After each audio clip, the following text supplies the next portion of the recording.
Evening all. Heavy sigh.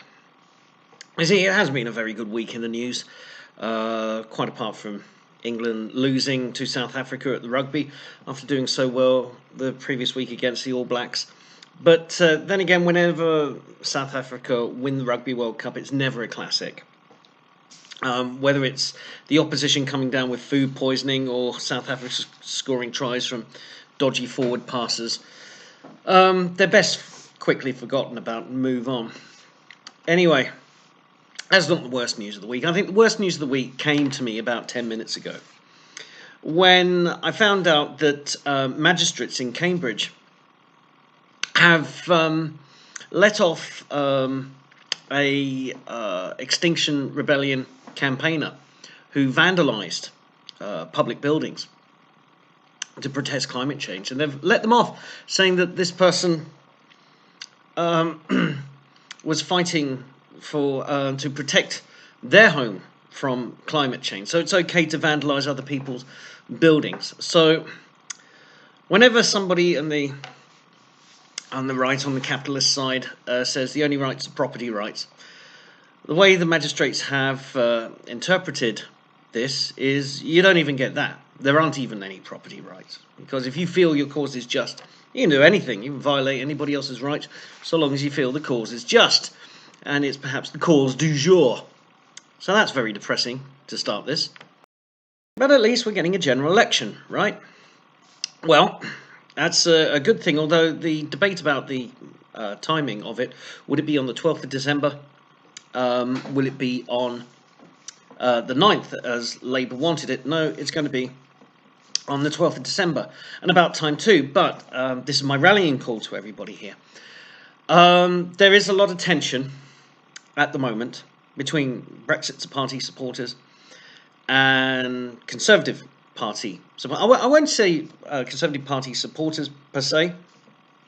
Of course, there are Conservative Party members who will be backing the Conservatives, but there seems to be a potential split, a fissure between people who support Brexit. A lot of them are going for saying they're going to support the Conservative Party because that's the party most likely to form a government and carry out this modified withdrawal agreement. Now, for Brexit Party supporters, this modified withdrawal agreement is an anathema, and they're not going to support it, and they're not going to support the Conservatives. My only question, my point to this is, what do you think the general election outcome is going to be if the Brexit vote is split and the progressive left parties get in? This is something we need to consider. We need to consider it very seriously.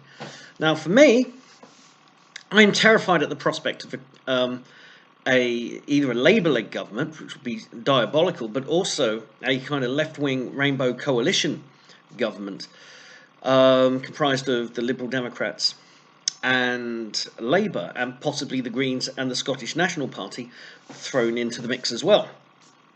Now, the reason why I'm really scared about this is not only do we have a Marxist as leader of the Labour Party, but also a even more Marxist Shadow Chancellor of the Exchequer, and the Cabinet riven with the kind of idiotic authoritarians, socialists.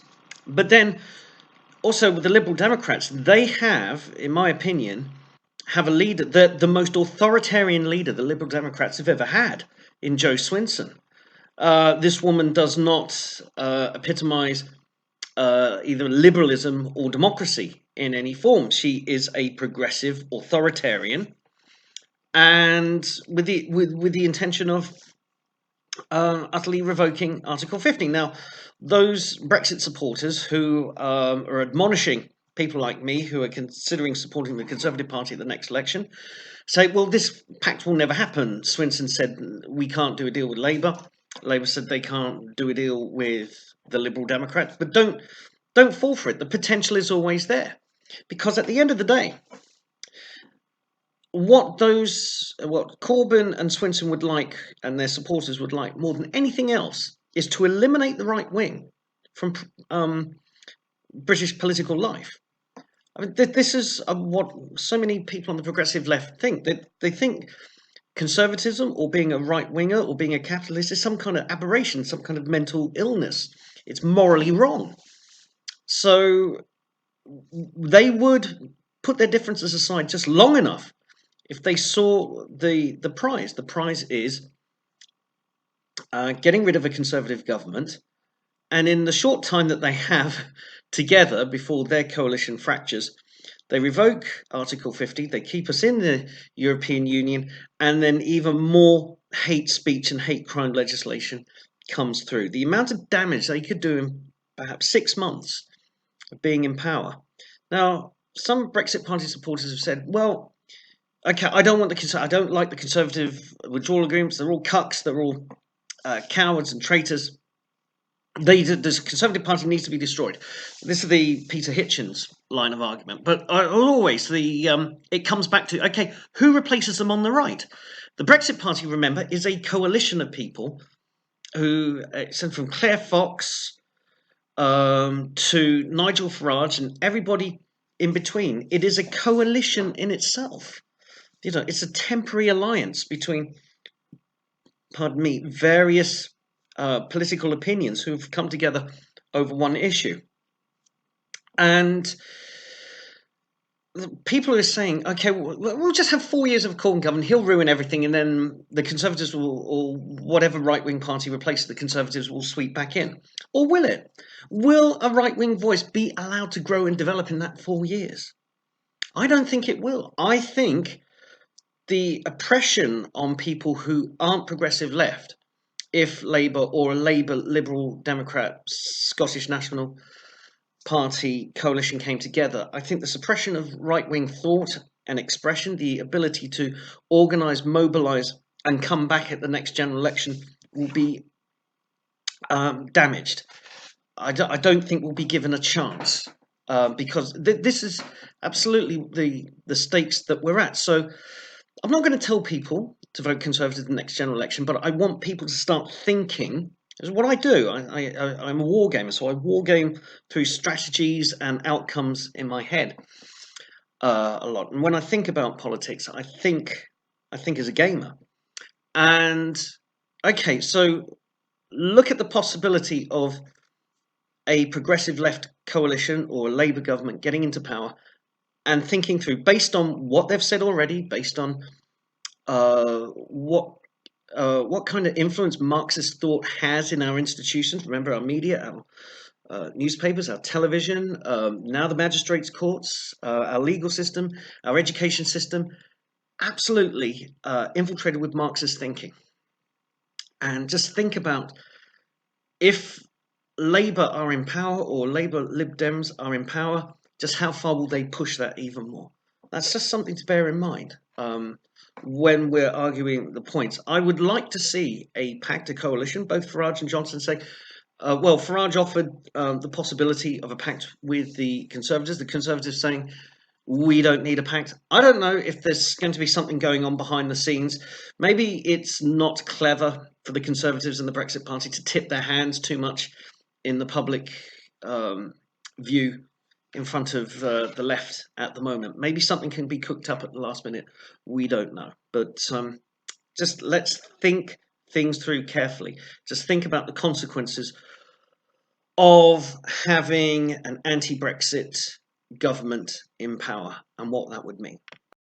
So why am I worried so much about the prospect of a Labour or even Labour, Liberal Democrat, Scottish National Party coalition?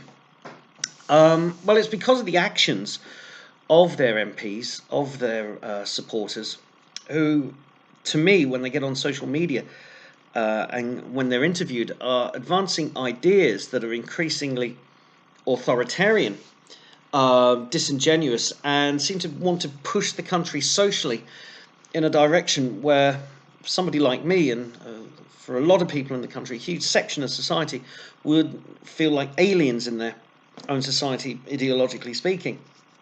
Take, for example, a comment made by Chris Davis, MEP, on social media this week, where he said that He was very suspicious of any Brexiters that wore poppies.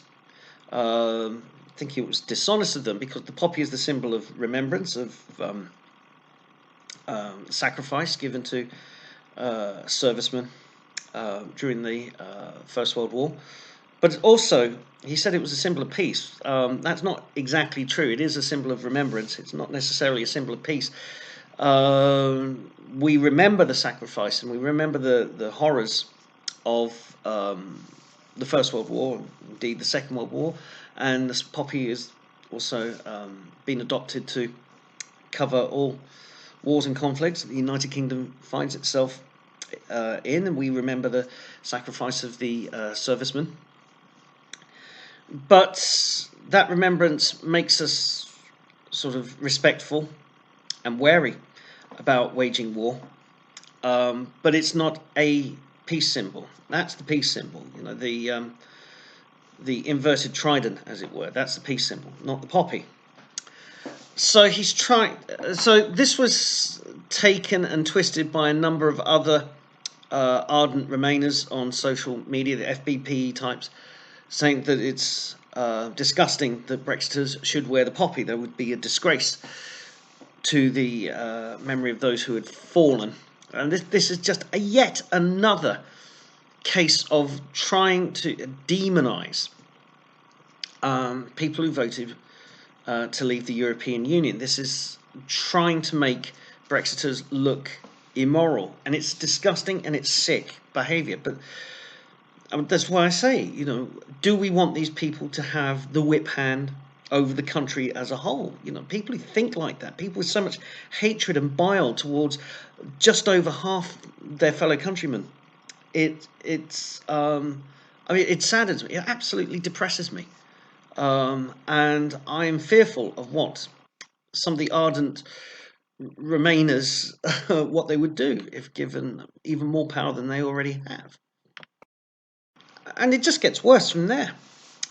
So on Good Morning Britain, I didn't catch her name, but some young airhead was invited on, where she was discussing seriously. She was seriously raising the point that people 70 and over should lose their right to vote because, in her view, you know, they haven't got that much longer in this world. You know, they don't think about the future like the young people, like the youth do. You know, the 16 to 30-year-olds, they've got decades ahead of them, whereas the 70s and over, months, a few years here and there. So they shouldn't get a vote. They shouldn't have a say in the future.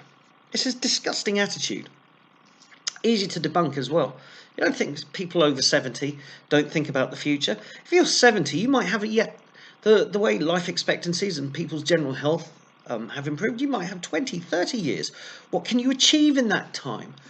You don't think about the future. A lot of these people have grandchildren, and they have families, and they think about that as well. They are people who are retired, often volunteer to work in communities. They care about their communities. They want to see their communities do well. What do you mean they're not thinking about the future like young people? If the under 30s stepped up to the plate and put back into the community like retired people do, yep, maybe then we would take the under 30s a little bit more seriously.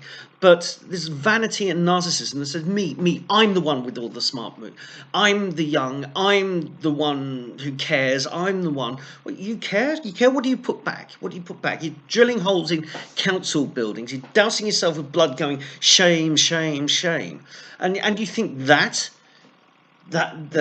is contributing to your community? No, it's performance art. Yelling at broccoli, dressing up as broccoli. I mean, you know, it's vanity. And the 70s and over, they need to be respected because they have the decades of experience, lived experience. You can't buy that. Okay, it's not a fashion accessory. Lived experience. And the whole point about our democracy and our society is, yes, we do have quite often the energy of youth that may bring in innovation, but at the same time we've got the wisdom and the lived experience of older people, and then everybody in between. We have people who have families and who have worked and achieved, and we put them all together, and collectively, out of these different viewpoints, we try and get a consensus. And this is just this whole thing that to take one section of society. Yeah, you've paid your dues to society. You've put back in 2-3 generations worth of putting back into society. Yeah, we don't need you now. Okay, we don't need you. Just the ute, right? The suckling at the teat ute. That's what. It's disgraceful. And why is that person on Good Morning Britain? That person should have been just not let in the studio. Sorry, your views are crap. We're not having you on. Do I have any good news? No, I don't. But I do have a nice bit of irony to end this week's biscuit on. And that is Navarra Media. Yeah, the gift that keeps on taking. And what they want to take is your money. Okay? Because, they're not a serious intellectual, political movement or media company. They are grifters, and they're after your money. What are they going to give you for your money, you may ask? Well, how about Karl Marx branded clothing? They put Marx, okay, Marx with TM, trademarks. I don't know, maybe they're being witty, but the whole thing, Marx, TM, selling it.